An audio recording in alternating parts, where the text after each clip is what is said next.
Narudia tena kwenye msisitizo wa neema. Kama neema ya kumjua Yesu ingekuwa inatosha, kwa nini tuombe? Singekuwa tunalala hivyo hivyo? Kwa tunaona neema sio kwamba ni kupuuza kanuni za Mungu au sheria za Mungu. Sawa? Halafu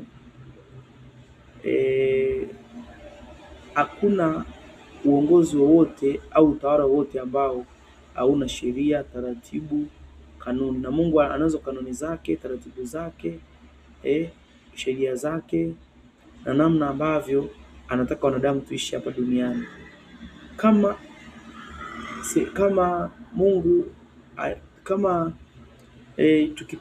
Kama Mungu anavyotaka watu wanavyoishi mbinguni kule, na kwa namna ambavyo anataka na sisi hapa duniani,